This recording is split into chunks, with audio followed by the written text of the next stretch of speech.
The Heichal at its base stood 44 feet above the rest of the Temple Mount and rose to a height of 240 feet, equivalent to a modern-day 20-story building.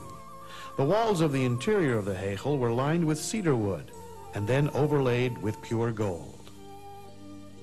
Water reached the temple from underground in Jerusalem and through aqueducts from as far away as Hebron, a distance of more than 30 miles. Cisterns, pipes, and pools stored the water under the Temple Mount. An intricate system of subterraneous halls and vaults, passages and tunnels, a veritable underground city, was hewn out of the solid rock beneath the Temple Mount. The cavernous space between the ground above and possible graves beneath provided spiritual protection for the Jewish priests, who by scriptural law would become spiritually defiled in the presence of a corpse and temporarily forbidden to enter the temple.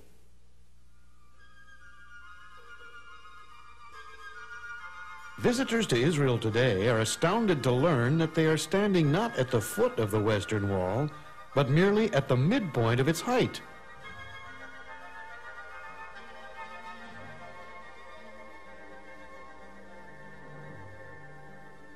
Three times a day the people pray.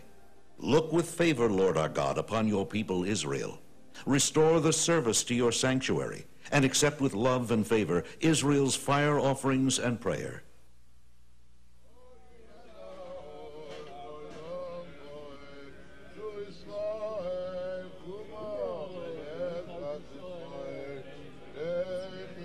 And at the precise moment the sun breaks over the horizon, the people praying the sunrise service step forward to recite the Amidah, the 18 benedictions that forms the central prayer of every Jew.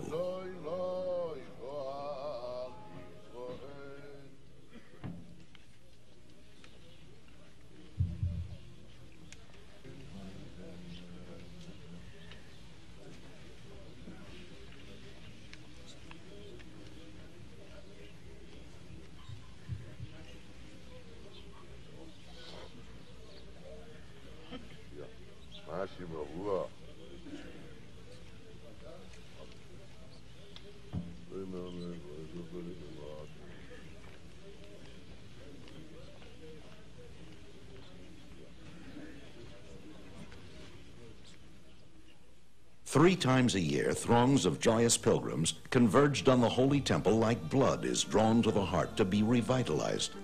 And Jerusalem was swollen with joy as her far-flung children, the people of Israel, came home to her from every place in the land of Israel and from beyond its borders. They came with the first fruits they had harvested and with their offerings of thanksgiving. They came to offer the paschal sacrifice. They came to see God and to be seen by God in the place that he had chosen, in his holy house. They left everything they owned at home unattended, for God had assured them of his protection. They came to sing and dance and bow their heads in awe before the majesty of the King of the universe. Throughout the festivals, they witnessed open miracles, and when they returned to their homes, they took with them new faith, new inspiration. From Jerusalem, they went forth to every village and city of the land, as blood surges forth from the heart to all the organs of the body, renewed and revitalized. But how did it happen? What was there about the temple that brought such inspiration to the people, that continues to inspire their prayers till this very day, more than 1900 years after it was destroyed? The ultimate focal point of the Holy Temple was contained within the Holy of Holies, the innermost part of the sanctuary. This room was built over the Even Hashatiyah, the foundation stone, the primordial point from which God created the world. Atop the foundation stone in the first temple rested the Holy Ark of the Covenant. And within the Holy Ark lay the 2 tablets of the Covenant, engraved with the 10 Commandments. The 10 Commandments, 2 enormous cubes of purest sapphire. Their miraculous letters, engraved through from one side to the other, were written by the finger of God atop Mount Sinai. Upon the covering of the ark stood the 2 cherubim, hammered out of a single ingot of gold, according to the commandment of God. And from between the cherubim, God spoke from his place on high. The very presence of the ark was a constant miracle in the Holy of Holies. The width of this small room was 20 cubits. The Ark of the Covenant measured 2.5 cubits from end to end. Yet, when they measured from either side of the ark to the nearest wall of the Holy of Holies, both distances measured 10 cubits. The two measurements added up to 20 cubits. This meant that the Holy Ark itself occupied no space on earth. And from above this place, which occupied no place in the world, the voice of God was heard from his place above. Then, through the gift of prophecy, King Josiah foresaw the destruction of the first temple 35 years before it came. He ordered all the priceless treasures of the Holy of Holies to be put in hiding in a secret vault below the temple.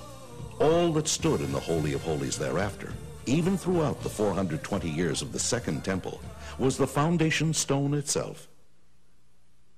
Just outside the richly woven curtain of the Holy of Holies in the sanctuary, the high priest performed the daily temple service. Twice daily he filled the temple precincts with the fragrance of spices burnt on the golden incense altar. Each day he cleaned and kindled the 7 oil lamps of the magnificent menorah, the candelabra of solid gold. Just beyond, the windows of the sanctuary, wider within and narrower outside, symbolized the fact that the world received its light from the temple, not the temple from the world. And in the sanctuary there were continuous miracles. The 12 loaves upon the showbread table remained fresh throughout the week until they were replaced each Sabbath.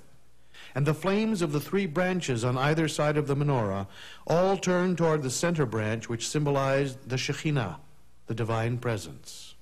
One of the most dramatic moments in the Holy Temple each year came during the awesome Day of Atonement, Yom Kippur. For when the temple stood, the entire Yom Kippur service was performed by one man, the high priest. On this holiest day of the year, the holiest man in the world entered the holiest place in the world and pronounced the awesome name of God. Before entering the most holy place, the high priest was addressed by the eldest priest with words of warning. Consider in whose presence you are about to enter. Remember that you are about to come before the Supreme King, who sits on a throne of justice and destroys all evil. He was then handed a censer full of finely ground incense. He, stirred by feelings of reverence, he entered the Holy of Holies. When he reached the Ark of the Covenant, he set down the firepan between its staves. In the second temple, he set it upon the foundation stone. He emptied all of the incense from the ladle into his hands, then placed it on the glowing coals of the firepan until the Holy of Holies became filled with smoke. And when he emerged from within the curtain, he offered a brief prayer.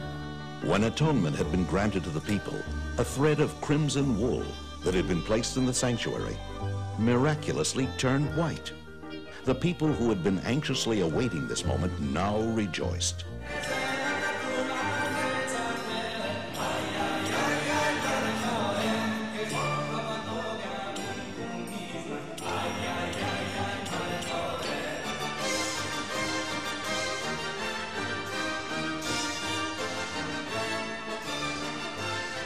Fortunate is the eye that saw all this when the sanctuary stood on its foundation. But when the ear hears of it, our soul grieves. Fortunate is the eye that saw the house of the living God. But when the ear hears of it, our soul grieves. And the Lord called to Moses and spoke to him from the tent of meeting, saying, "Speak to the children of Israel, and say to them, if any man among you